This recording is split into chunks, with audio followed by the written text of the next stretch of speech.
It is your buddy, Peace and Harmony, with you here today.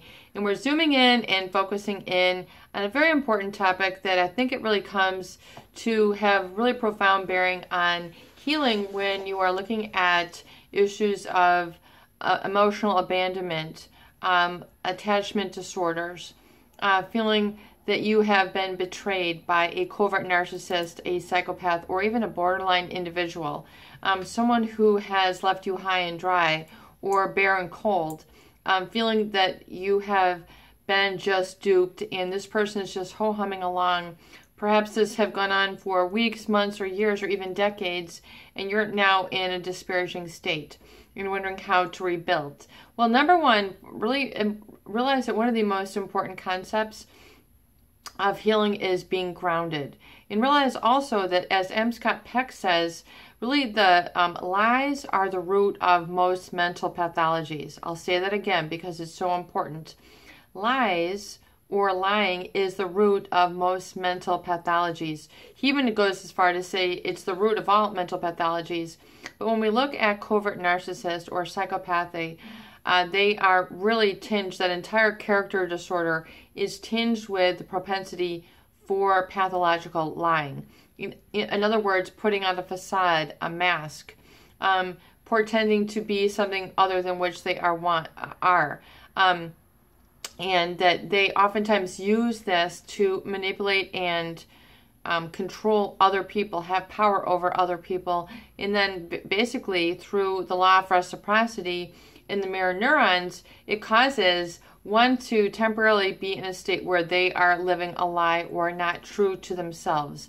They develop the mask of codependency, they develop the mask of enabling, they develop the mask of people pleaser in order to keep everything hunky-dory, a-okay, intact and balanced, or at least keep things humming along, or keeping a glue of functionality in a very dysfunctional relationship with a dysfunctional individual. And when we talk about lying, it's really not being true to oneself and true to one's instincts, true to one's nature and one's own inner desire. So it's very important to really reclaim these, as I talk in my book about resensitizing all of your senses to be reattuned back to who you are and what you want and how you want to feel. We talk about the automatic pages, the recovery automatic writing that we do in the morning. We talk about the recovery journal and a lot of the other sections. But number one, realize that the most important element is now becoming grounded, focused, or centered within yourself, meaning allowing yourself to live in a peaceful state, not trying to enter the battle, not trying to, enter into the barrage of mental analysis, the criticism, the ruminations over and over and over again that tend to really deplete people and cause people to become over-adrenalized. They're just, hashing and rehashing the same thing over and over again, and they feel like they've really had a deep hit, a deep cut, a deep slug. And so, the groundingness, it really needs to come with a sense of emotional warmth. Because really, when you look at coming through a relationship with a covert narcissist, a borderline, or a psychopath, one thing that is really missing is that emotional warmth, tenderness, genuineness, and that nurturing, feel-good comfort that comes with real, healthy, functional relationships. So this is oftentimes a state that is not permitted to be entered into when you're in a relationship with these people, because they're so on the go, they're so living in their head and trying to control and power and control the outcome of things, that they're always kind of living in their head and seeing things from the outside in versus the inside out.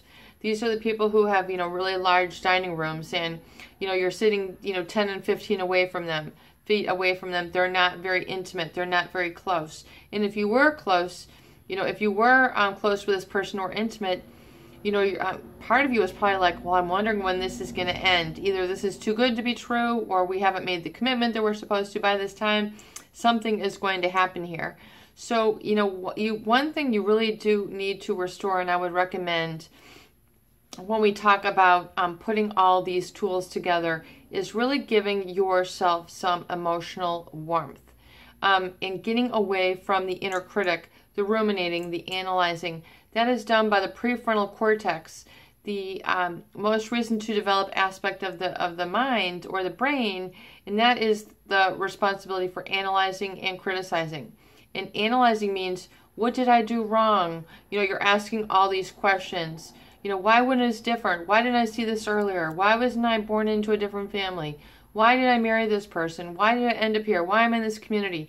These are all the analysis. It's going to keep you stuck, and it keeps you emotionally cold, because when you get into that whole logic area, or, this doesn't seem logical, and then you're caught up basically just spinning one's wheels or thinking a lot about what went wrong, and you're really just sort of separated from a warm, organic, content, focused, centered in one and a whole state. So really that is the goal of working through these very betraying relationships, is to come into one's own, to come into your own I am, to come into that vibration of yourself again, that very important authentic vibration, and embrace that. And when I say embrace, I mean really embrace with a warmth and a comfort that needs to be really consciously hunted for. Finding ways to really actually physically warm your body, warm your thoughts, warm your gaze, warm the lighting in your house. Do everything that you can to really get more in line with taking in more sunlight, opening up the blinders, finding where the direct sunlight is, maybe putting some plants there, maybe putting some laundry there that is just you're about to wear, so you can put it on when it's like freshly warmed by the sun. Doing some things where you're using the sun in your activities, getting up with the sun, retiring when the sun goes down, going out into nature, taking a bath and just feeling a moment for the warmth of the sun. That is your source. And feel that the love kind of penetrate your body and deep into your bones. That will be very healing and nourishing for you. Even drinking like warm fluids, wearing warm clothing, very soft clothing, things that are resensitizing to the touch. If you don't have a lot of these in your wardrobe, go ahead and find an additional piece. Some really fuzzy socks, a fuzzy vest, a fuzzy scarf, a fuzzy jacket, a fuzzy hat, something that really brings you that warm emotional self-care into your tools, because it is very oftentimes temperature based, that you need to get out of the cold, come in from the cold, and come into the warm and nurturing. Especially, in finding even pet therapy, or, having a pet. If you don't have a pet, maybe look into getting one as a way to have that give and take, that unconditional love, where you, are on a happy energy through that pet interaction. And especially if you don't quite trust people yet, pets are a great place to start. Watching heartwarming movies, comedies, things that get the juices rolling, things that make you laughing. Laughter is one of the best medicines. Is getting those feel-good chemicals to release, and you're lightening up your countenance. And also, looking at some other things you can do. Someone had asked about the recovery writing that is done first thing in the morning, and that automatic writing where you can just basically use that to get rid of some of the analysis so it doesn't plague you in the rest of your day. So basically it's like a toxic drain. It gets out of that negative analysis down on the page, and then basically you don't have to continue processing it because you put it down on that piece of paper. Guys included, oh, I don't ever write. Well, you might want to try and just see how it goes, see how this can impact you. And oftentimes what's very interesting is you'll see some very real solutions begin to present themselves. You can take those from the morning pages, from those recovery morning pages, that automatic writing, and just get those working for you, especially when it comes centered around this relationship.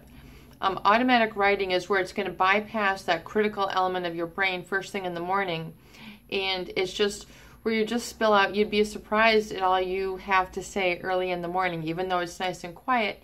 If you pull up to a notebook And if you pull up to a pen and just begin to write some things down that you feel, you'd be surprised at that inner voice and what it has to say and what it wants to do and how it feels, because that is usually what's being hidden from the conscious mind. So you might not consciously say, well,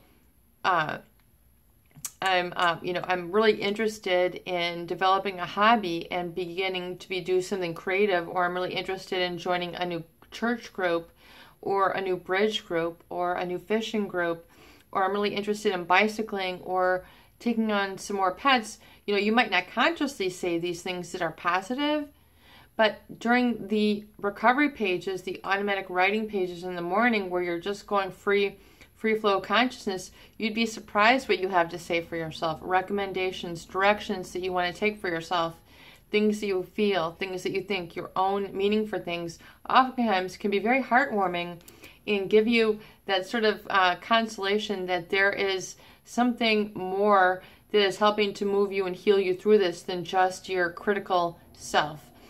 Because the critical self is really that prefrontal cortex, that analytic brain. But you also have the reptilian brain, which is your primal drives, and you also have your limbic brain, which is your emotions. So you want to get to those deeper parts of you. I mean, it might sound kind of esoteric, but you really do that in the automatic recovery pages in your recovery journal. First thing, you really come face to face with those, and those oftentimes can be very heartwarming when you are able to do that and you're able to really get connected and you get much more secure and more centered, more whole, more balanced, and you're able to discover some of those interests that are there beyond the surface but which you don't encounter consciously because you're always so busy trying to push them down. You can do this. Give it a try and begin to get in touch with that more primal, safe, and warm and fulfilled part of yourself, and really find what that part of you is really drawn to today. Look at things that really catch your ear, catch your eye, catch your heart. For you alone, in that personal space which surrounds you, in that which is meaningful, begin to find that and begin to own that and begin to understand why it's important to you.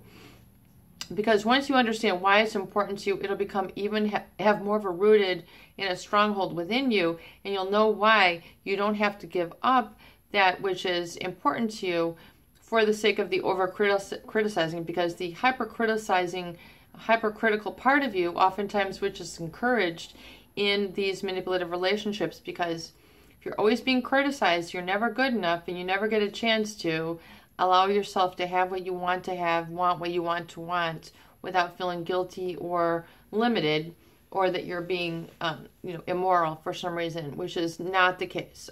That is living the lie, and that sort of pressure oftentimes causes the very state of pathological lying. It is the pressure and the stress and the force which causes people to be maladjusted and live that lie, or need to tell lies, or live to be to be a counter force to the force that is that covert narcissist, that borderline, or that psychopath. So begin to come into that and begin to dissolve and really sort of de-identify with that pressure, that stress, that overanalysis. Begin to sort of dissolve from that and disidentify and begin to re-identify with some more of the I am and the I want. And if I wasn't so criticized for wanting something, I would really love to.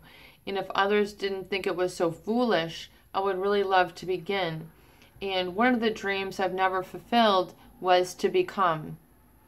These are some quick questions you can ask that more primordial part of yourself versus your analytic part of yourself. So these are meant to be more heartwarming exercises which get the warm emotions going, the feel-good emotions going, the feel-good I am going, and giving life to that and giving breath to that, and realize that the great creator, that which creates, will come to your aid, will come to your assistance once you begin to recognize and then take action on those.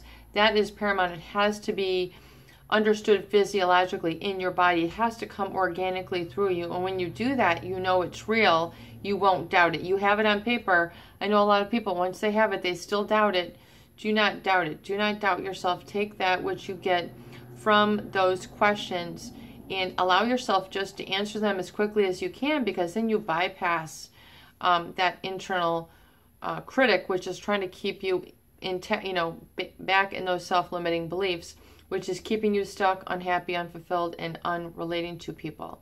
You can do this. Ask yourself those questions, write them down now, and write yourself some answers so you know the heartfelt direction you want to take in your life. It is your buddy, Peace and Harmony, with you here today. I hope that these videos do help. Please share and please subscribe for more great tools, videos, discussion, and support.